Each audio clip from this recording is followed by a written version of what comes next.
chance, Andy. Have a quick look. Just check.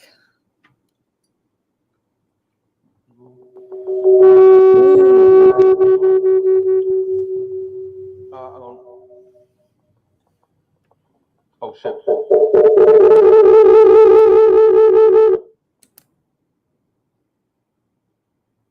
I've just muted Andy because we don't want to hear the echoing. Am I back?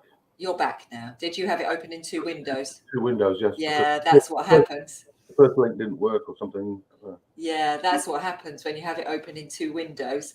You get it stereophonic.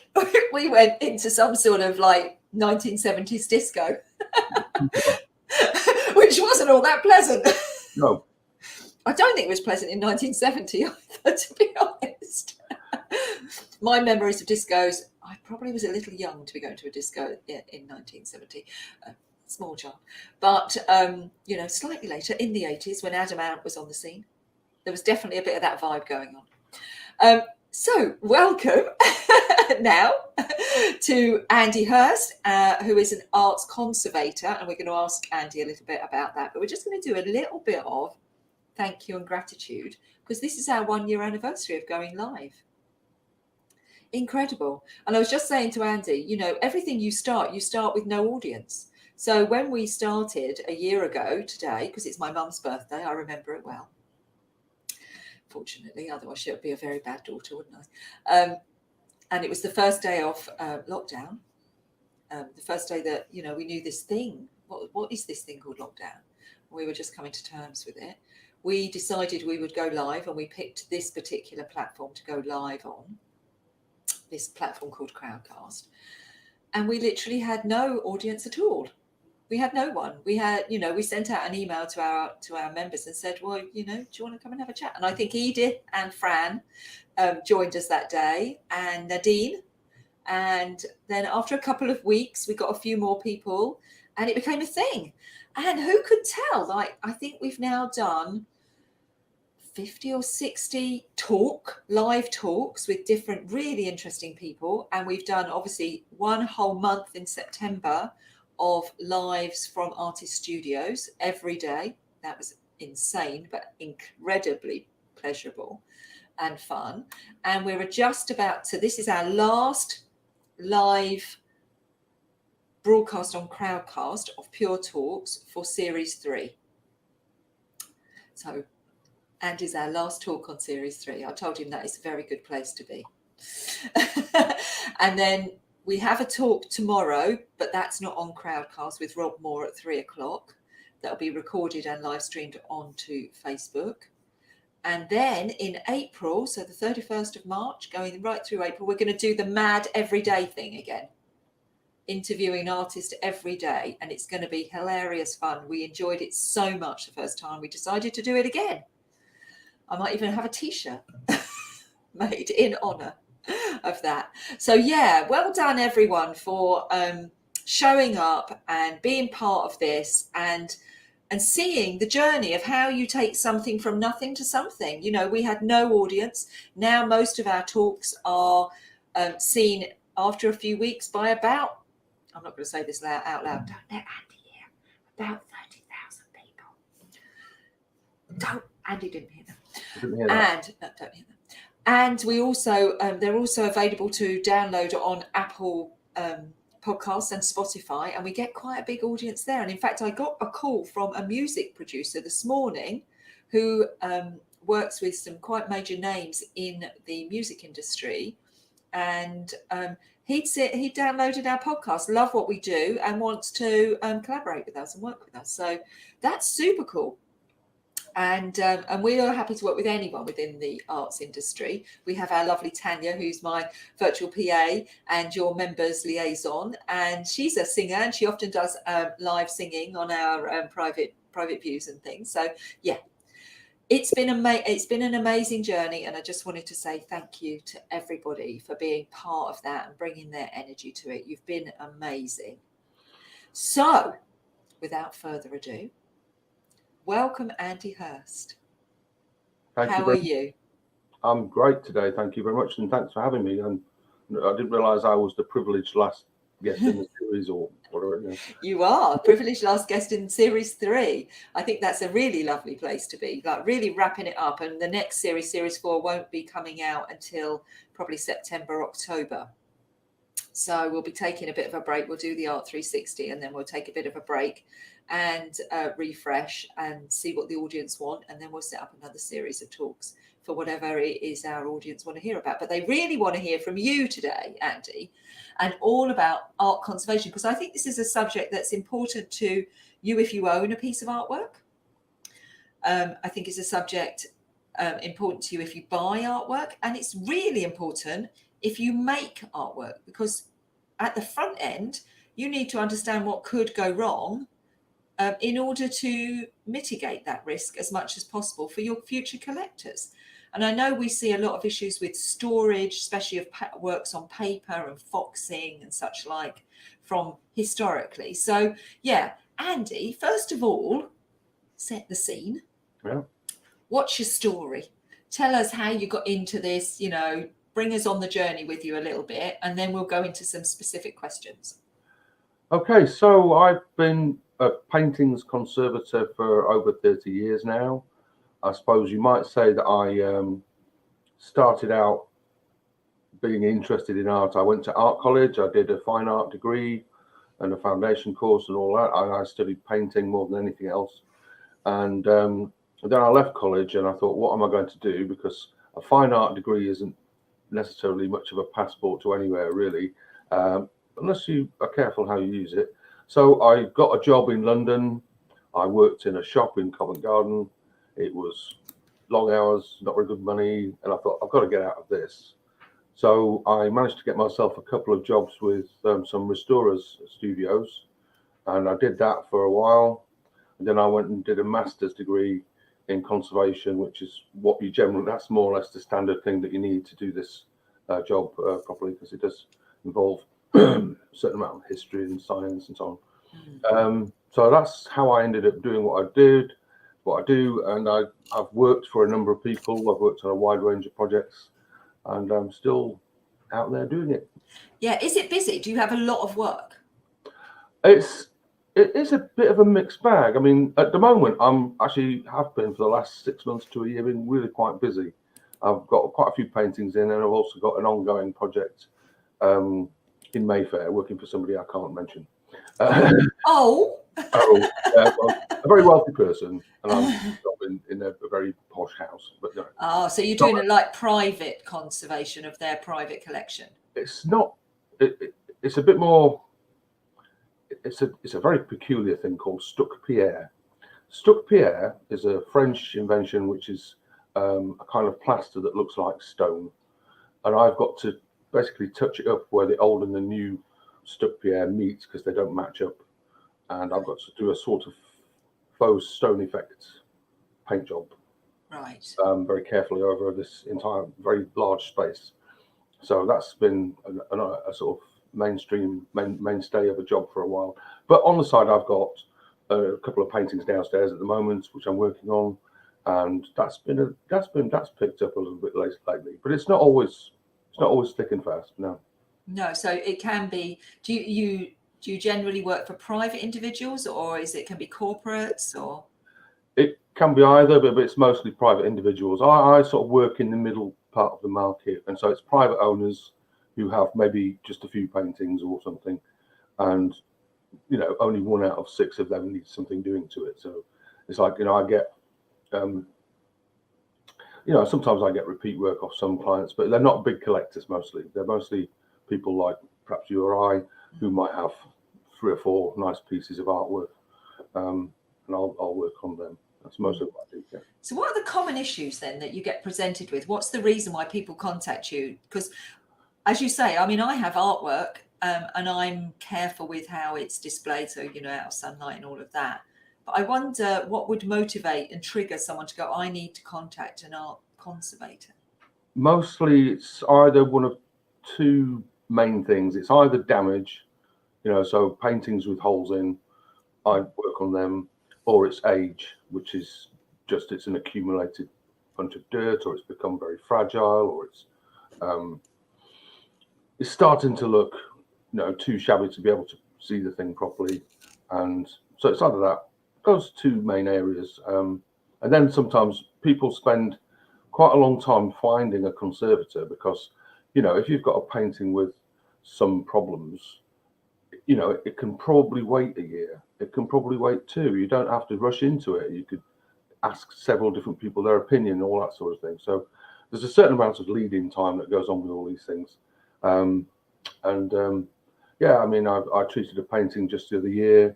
It had been stored in somebody's loft and it had got damp and that sort of thing. They it was a family heirloom. They didn't realise it was a damp loft, and so I had to deal with mould and all sorts of bits and pieces. So you get, just kind of slightly neglectful stuff sometimes, a little bit of that. But, that's the sort of things, Yes. So damage is quite obvious how, Yeah. That happens. Life happens, doesn't it? Life happens. You can't avoid some of it, no. No. Some of it is just, accidents happen. That's why they're called accidents, isn't it? But the age thing, I'm interested in that. So what happens to a painting do you generally find over a period of time? And is there a period in art history when this is more prevalent? Okay, to be quite sort of basic, I think that there's 2 things that happen with paintings. One is they get dirty with dirt. It used to be nicotine. It could have been soot from fires. And then there's the actual aging of a varnish layer. There's often a varnish layer, and they tend to be natural resin materials and go yellowy brown after a while and need to be replaced. So you've got greyish dirt layers and you've got yellowy brown varnish layers, and that's I mean, that's to oversimplify, but that's 2 of the main things you get. So there's not really a period in which those things don't happen. All these objects live in the same time as the rest of us do, and so they can go through all kinds of things. Nicotine was a massive one for quite a few years, wasn't it? Yeah, nicotine's been. I mean, I've worked on historic interiors. I was at the Egyptian embassy doing something a few years back now, and they had a ceiling which was covered in brown nicotine because it had been a place where the ambassadors had been hosting big parties with loads of cigar smokers for years on end. So it was like taking off brown gravy. I can imagine. Quite alarming. Yes, because the Egyptians do, and also Egyptians smoke those cigarettes without the filters, don't they? That's a kind of cultural thing. I couldn't tell you now, but I mean, obviously, the period of nicotine damage is probably closing down now because you can't smoke it hardly in any indoor situation, and people are generally going off smoking more broadly. So that's probably going to pass. Likewise, the soot thing's going to pass because we don't have coal fires and stuff like that anymore. We haven't had that for a while, but you'll still get a bit of fading to light sometimes with some things. There are certain pigments you find that really last very well, especially under ultraviolet light.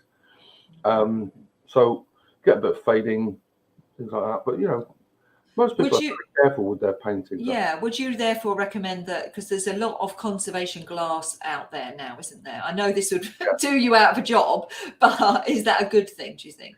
If you can get a glass that's got a UV inhibitor in it, yeah, that's probably a good thing.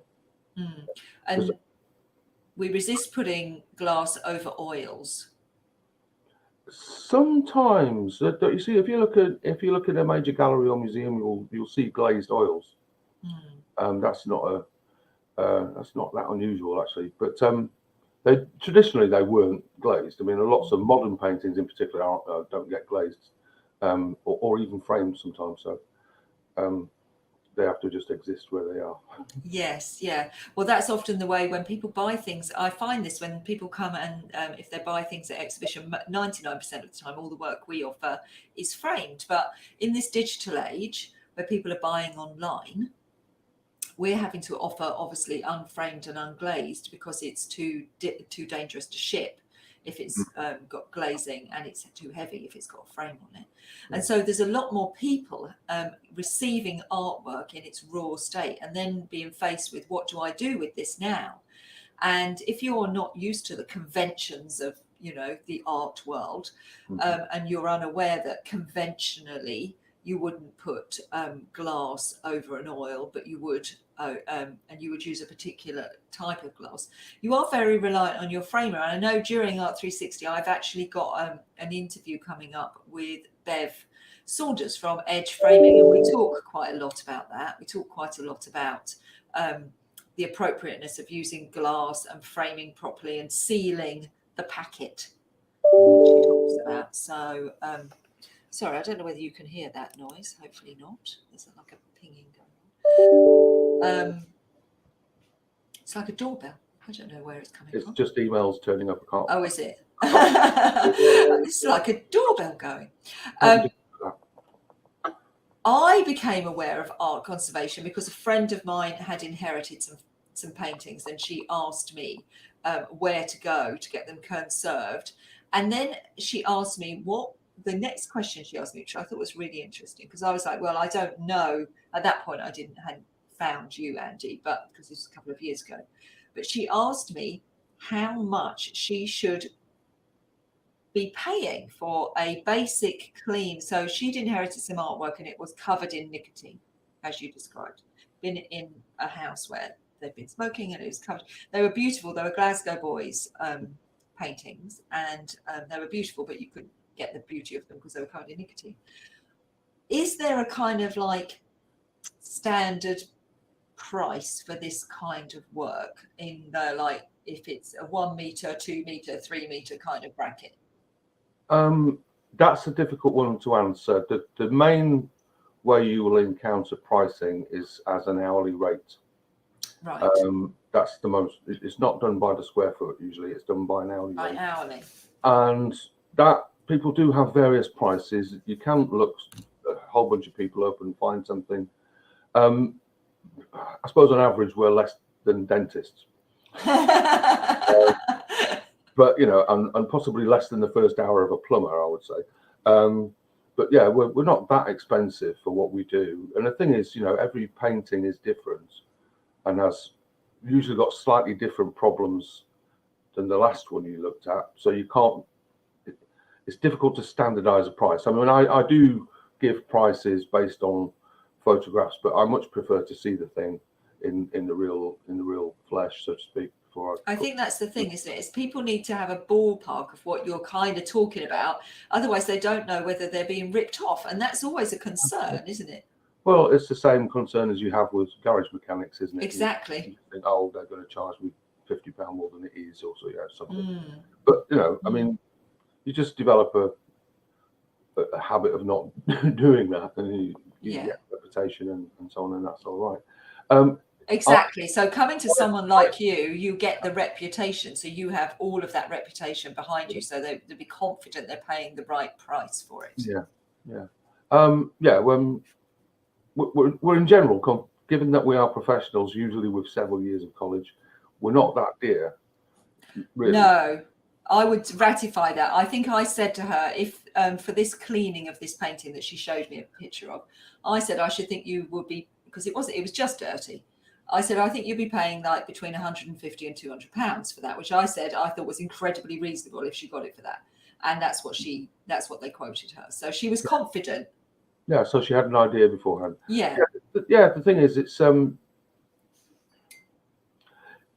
when you're asking somebody to clean a painting and you think, oh, it's just a little bit of this and that, you've got to remember that they do go wrong. And if you don't really know what you're doing, they can go wrong. And I would say that I have had a few pieces where either somebody's asked a non-professional to clean it or something, and it's come back and there's like bits missing and things which shouldn't really have happened because somebody was trying to save a few pounds and didn't want to go to a sort of bona fide person. Is there an industry body Yes. You mentioned plumbers and you'd go to Checker Trade. Is there art on Conservator's Checker Trade? I mean, it's been a difficult development of the whole business as a sort of an industry, if you like. It's tiny as an industry, but so people used to develop individual reputations in the past. There is a professional body called ICON, the Institute of Conservation, and you can join that if you want to. And to be fair, there are other bodies that you can join, like the Association of British Picture Conservator Restorers, which I think I might join soon because I'm feeling like I need a bit somebody to talk to. But they're not like guarantors. It's not. You're better off just trading on your own past, really. Yes, and other people, as we always say, ask someone you know. Yeah. Would you recommend this person? Word of mouth recommendation is probably the single best thing. I mean, I've got a website. I advertise a little bit, I suppose. But yes, we put it at the bottom here. So if you want to go to Andy's website, it's at the bottom of the screen here, and you can click on it and you can see his credentials. And you can be assured that I had a good look around and made sure that Andy's the real deal. We've had a few chats, haven't we, Andy? So so people, and then and the websites that you'll see will vary. I mean, I do know, for example, one very experienced conservator, probably about 20 years my senior, who works out of West London, and he's got a website, and it's just like one painting on the front of it, and it's just like, this is me. Yeah, exactly. And that's all he does. Mine's more elaborate, and it's got a bunch of text and all sorts. But you probably find that you get word of mouth recommendation more than the type. Yeah. So you mentioned you've done interiors and you're working on an interior project now. Can you talk us through a project that you've done recently? Kind of how it came about, and then how you got into it, and the issues that you found. Just recently, I worked on a North London manor house ceiling, which had got some repairs to a big plaster plaque, and we're talking about a sort of heraldic stuff with foliate stuff and some gilded bits and all sorts. And it had been repaired. The plaster had been repaired because there'd been some damage, and I got called in to paint it up to match it all in. So that was interesting. Took me about 4 days to do it. It was quite good, quite satisfying job. I'll probably put those photos on my internet at some point. But it just came about because somebody rang me because they thought, well, who's a painting restorer? I thought, well, okay. And sometimes it just comes out of the blue like that. Yeah, it's a painted ceiling. Yes, it needed to be matched in. I mean, I do what you call colour matching, so I'm always matching colours up to various old things and stuff. So that's what I did, yes. That sounds fascinating. So a painting restorer is quite a broad thing, because it's not just, I'm visualizing a painting in a frame, an oil painting, but actually they're on ceilings, they're on walls, they're like murals, aren't they? Yeah, I've got a somewhat broader background than a number of other people who would call themselves painting restorers, who do just deal with things in frames and stuff. I've got some wall paintings experience, and for those of you who don't know why we say wall paintings, it's essentially murals, but really old artistic ones. I worked on 15th century wall paintings. I've done historic decorative interiors, which is another category, which means the stenciling stuff, the gilding stuff. I've distressed furniture for people who like that shabby chic thing. I distress furniture. I mean, I think I've done an amount of gilding, and so I've got a sort of a slightly broader background on which to call to do things. I do know people who just do nothing but painting. So what should, bring it back down to artists, what should they be thinking of, and what should they do in order to ensure that their artwork doesn't end up in the hands of someone like you? Obviously they can't allow for the damage, but someone puts a hole. No, accidental damage you can't fathom. But apart from that, make your artwork well in the first place. And I mean, just recently I had a painting in, and it was a really fine canvas, very, very small sort of portrait linen, and they hadn't put a ground on it. They hadn't put a primer or a ground on it, so it's just paint direct onto the canvas. The canvas is therefore becoming very brittle. It's getting a bit more acidic than it should have done, and so it's kind of really not very well made works in the beginning. Other than that, don't hang a painting above a radiator. Don't hang a painting in direct sunlight. Don't put it in a draft. You want to avoid fluctuations in relative humidity and temperature, and that sort of thing. And then your canvas won't sort of stretch and become embrittled and baggy or whatever. So it is that for the artist. Housekeeping rules is what you do, what you need to do, but Yeah. make everything well in the first place. Yeah. So buy the best substrate you can, the best canvas. Yeah. I mean, there are artists, I'm quite well aware, who want to make their stuff so that they don't care if it falls apart. There's a sort of conceptual art thing that went on where they paint things on the thinnest paper and they paint it with the wrong paints. I mean, there's a famously a very large, very well-known painter called Anselm Kiefer. I don't know if you've come across. Yeah, Anselm Kiefer. Yeah. Big painting in the Tate. I think he painted it with something like some kind of tar or something, and it's just impossible to conserve it because you can't get anything behind it. It's just never going to dry properly. It's just that was part of the thing, wasn't it? As you that was part of it. I remember going to that RA show, and the smell of paint was overwhelming, and it was stood out from the canvas significantly and cracking. It will never, bitumen, tar, that sort of stuff. It will never actually fully dry. Linseed oil paint does dry to a film. See, that's why they use it. But the thing is, the intention of the artist, which is something we always have to bear in mind, is if he wants it to be made out of that stuff, then he's got to figure with the fact that it's going to rot slowly.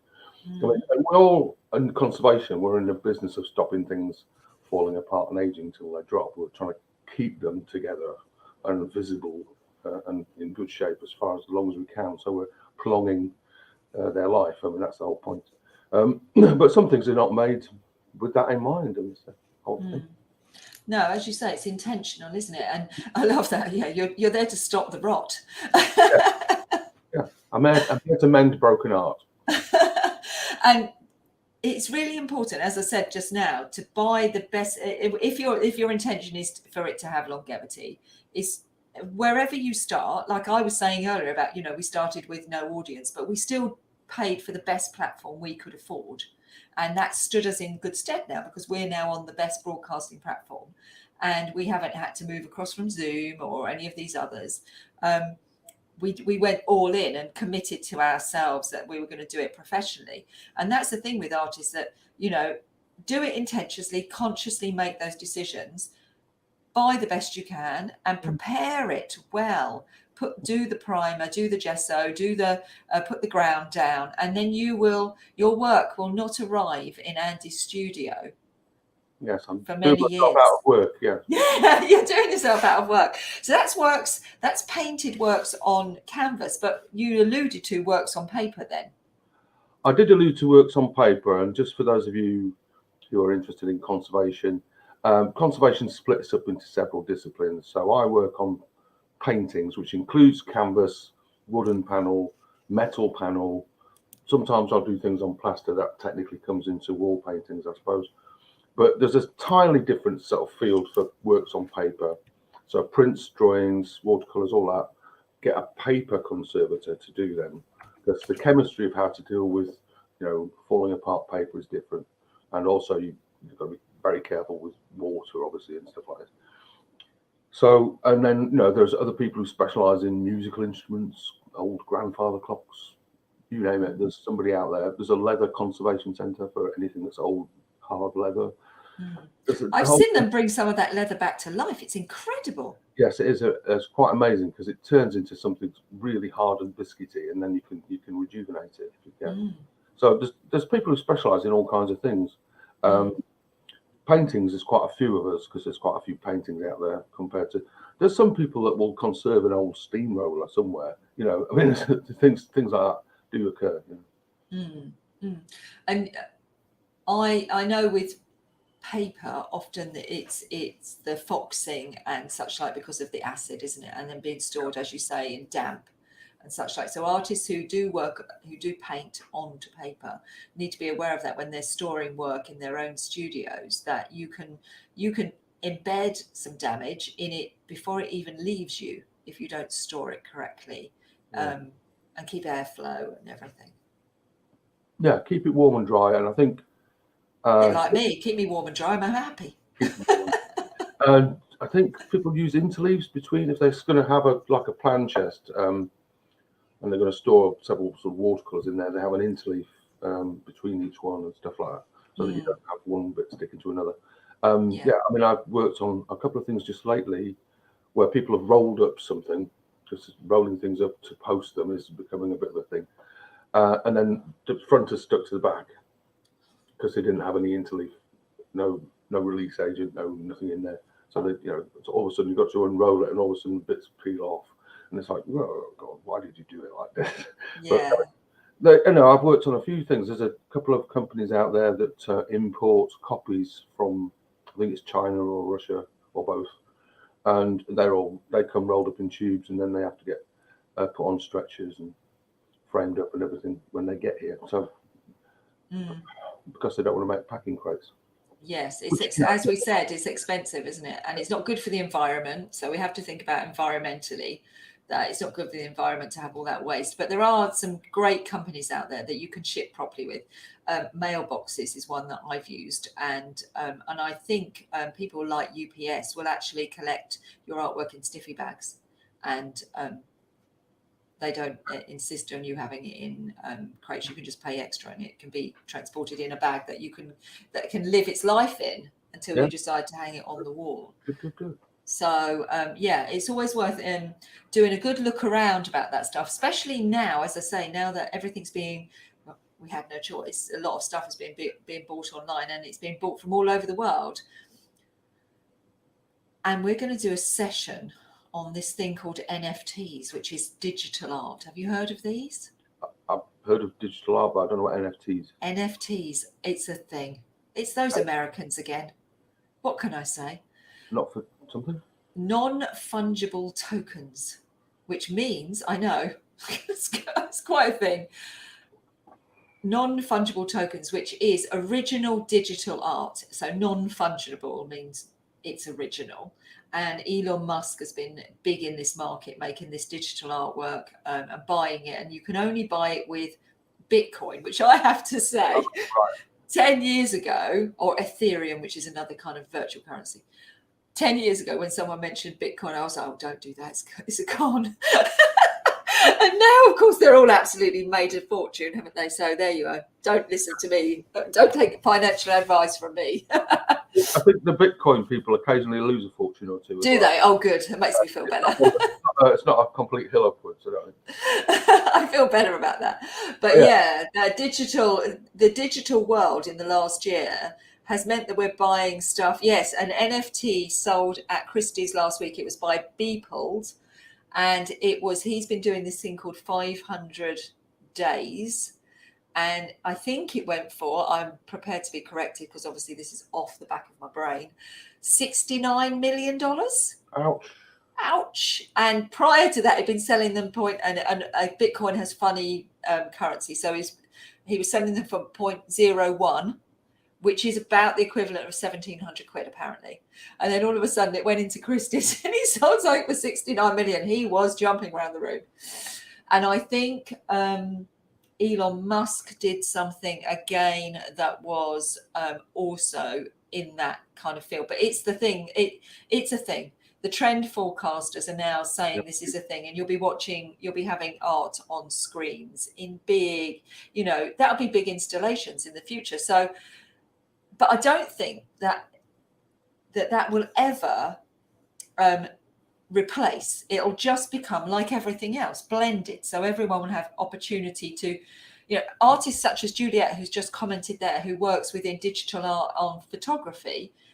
NFTs are a massive opportunity for someone who's working in that area. But someone who does painting can do NFTs, but they can do painting as well.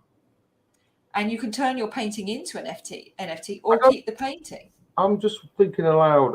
It sounds very, I know it's electronic, but it's very much like selling prints, isn't it? No, because, it is original prints. It's in the concept of original prints, as opposed to a giclée or a photocopy, because there are lots of laws around it and there's platforms anyway, it's an entire minefield. I'm not going to go into it here now, but I am going to do a series of talks with this trend forecaster in May, probably, on NFTs if anyone's interested, because I will be the idiot in the room. Don't worry, I'll be the idiot in the room asking the stupid questions, and you can all laugh in the background. You know that child in class who always asks the please miss, I don't understand. That'll be me. So everyone can listen, and then you can all be geniuses about it, and you don't have to admit that we didn't know what they were talking about. So yeah, I'm going to do that. But back to what we're talking about today. That was just a sideline because it became apparent that it was necessary to say. We've got some questions. So we've got the first one is from Bev, and that's in the sidebar. And Bev is a framer, and she says, what would your advice be to picture framers framing acrylic or oil paintings on canvas? Frame them appropriately to what they are. So obviously sometimes box frames, sometimes you have frames with a slip on the front. I don't know, it's a very broad question. That is a broad question, but I think it's, is there anything particular that you always find that comes in and you think that's the framer's done that to create the damage? There is a small trick, which I don't know if you've come across. If you've got a frame and just underneath the edge, which is covering over the edge of the painting, that obviously touches the paint there, touches the artwork directly. You can buy from, I think, haberdashers, a very thin strip of, I think it's a kind of nylon, it's almost like nylon velvet, and you can put a strip of that underneath the slip, and then then it's just cushioned off the surface of the painting. That's a nice little trick. Conservators do that sort of thing. Oh, there you go, Bev. So, yeah, because as you say, I was going to say, when they come into your studio, mostly they're going to have frames on, aren't they? And you're going to see a damage. And is that something that you often see? It's the bit of the painting that's sitting underneath the rebate. Well, it's a bit underneath the rebate. There's two things that happen.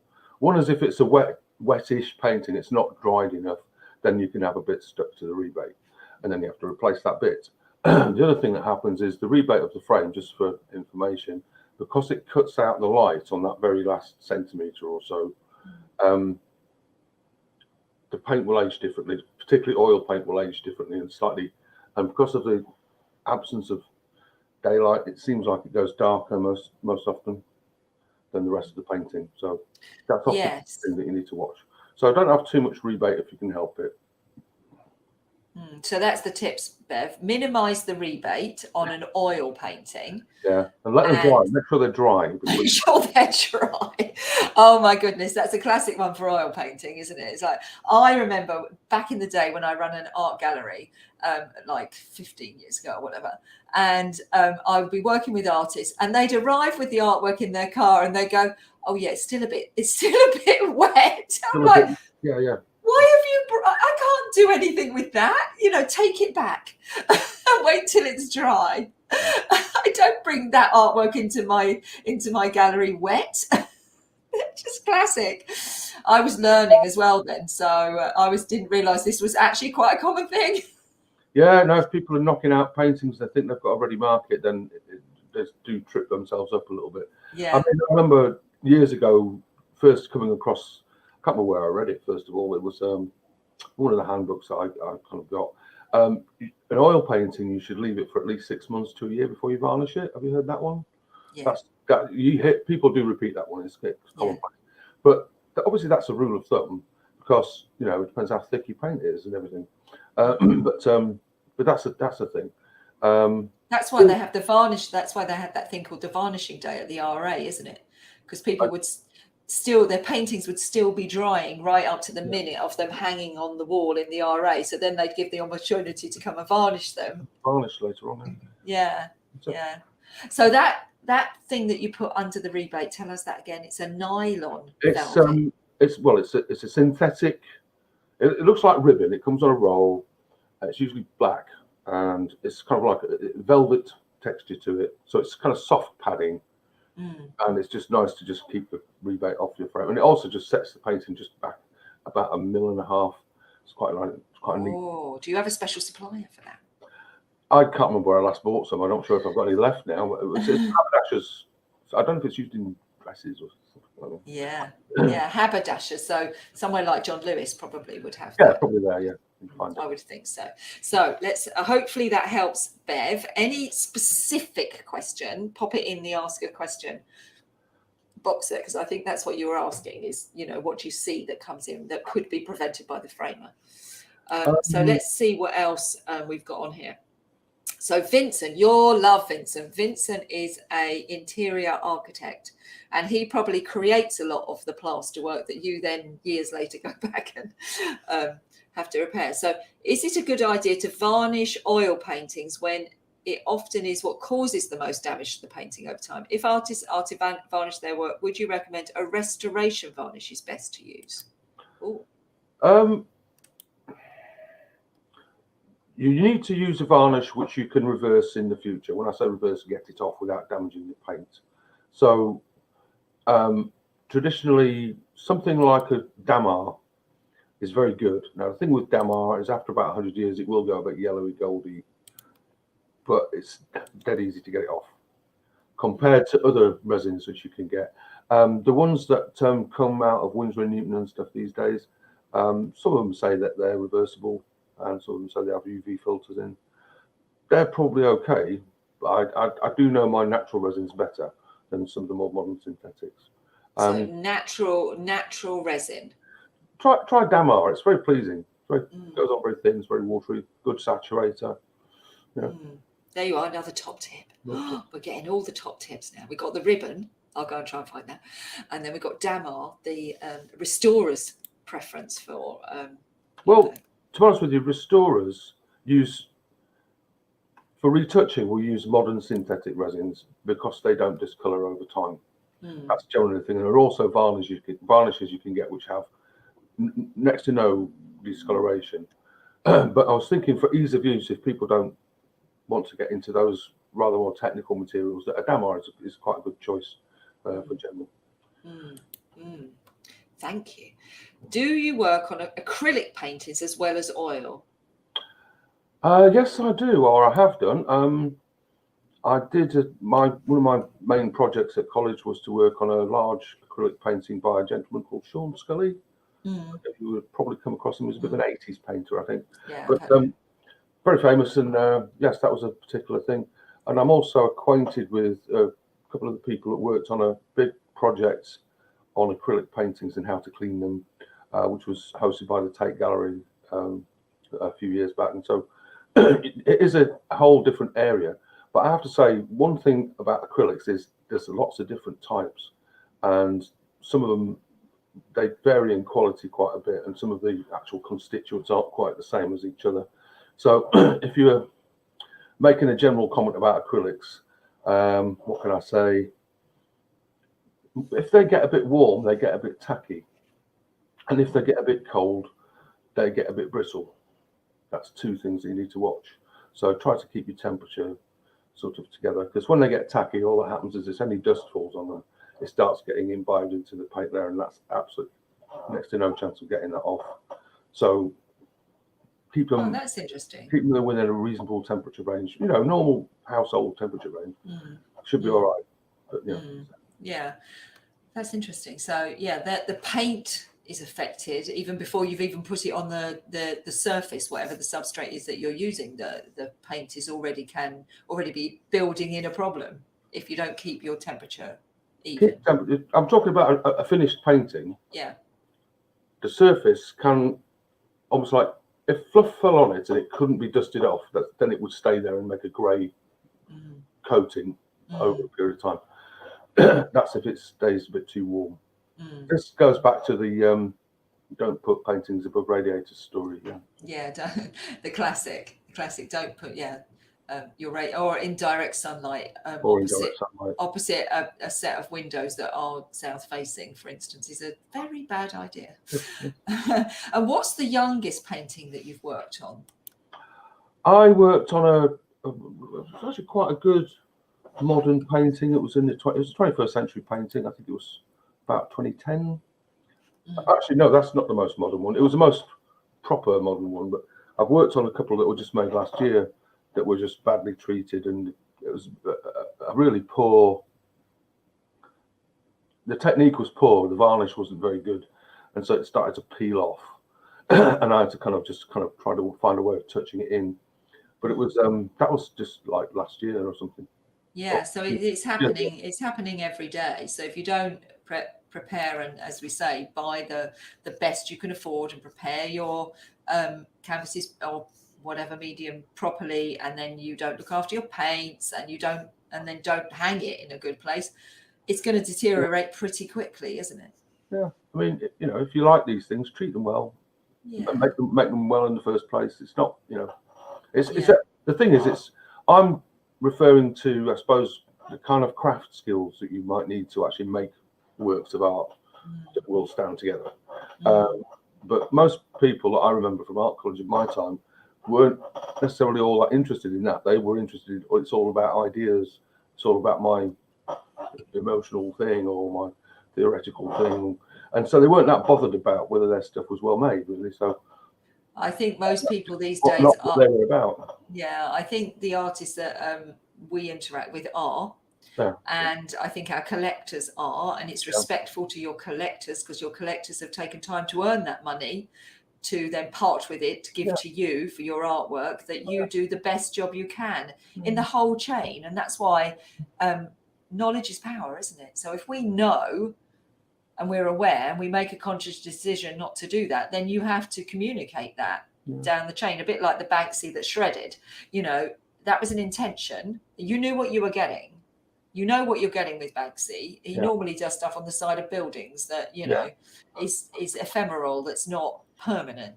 So you know what you're getting. As long as you know what you're getting, it's okay. Then the value and the trade is okay. It's when you don't know what you're getting that's where the problem lies. So do the best you can. It will upset collectors if you have things that rot. Yeah, it does upset me very much. I'd be very unhappy if I've saved up and got this beautiful painting that I wanted for a long time, and then within 6 months I see the varnish peeling off or the paint cracking. I'd be very unhappy about it. So I think we've got one last question on here. How long do you recommend oil paintings dry before framing? A traditionally made oil painting, it's the same as the varnishing question. I think really probably about 6 months. You just don't want them wet. It's entirely dependent on how thick the paint is, though. Exactly. I mean, I can think of really thin oil paintings and ones which are basically plastered like butter. They won't. I mean, the middle of those bits of paint is going to take a long time to dry, like several years. That's It is. It's dependent on the piece, isn't it? So if you've done a sensible piece and it's reasonably made within the usual thickness of paint, then the it's usual. Well, yes, exactly. You can't say it, can you? Usual. What's the usual? The whole point is it's art, and it's all a bit different, isn't it? Yeah, Chris has just said in the sidebar she heard that some of Vincent van Gogh's paintings are still wet now. And sorry. First of all, that sentence is a bit difficult to believe, but if you've seen the thickness of some of that paint, then the middle bit of it, the bit right in the middle of the big heavy brush stroke, that might still not be quite dry. But if you're using linseed oil paints in the traditional way, it will form a film and it will form linoxin on the top, and it will dry and it will oxidize, and it will be perfectly good, leathery, hard stuff. Not a long time. Yeah, as you say, about 6 months. Something like that. Yeah, that's been brilliant. Absolutely brilliant. I've learned so much, Andy. Oh, hang on. Someone's popped in a quick question there without us looking. Look at that. So, it depends on the mixing of the medium with the whether you use linseed or walnut oil, etc. Yes, absolutely. As Andy said, it is about the components, the component parts, and how you put them together. But being aware and consciously making these decisions and communicating that on to your collectors if you've made decisions that might have an impact negatively on the artwork that you're creating. And from a framer's point of view, being aware of what comes in is really useful, because then you can do certain things to negate that, like you've suggested, which is great.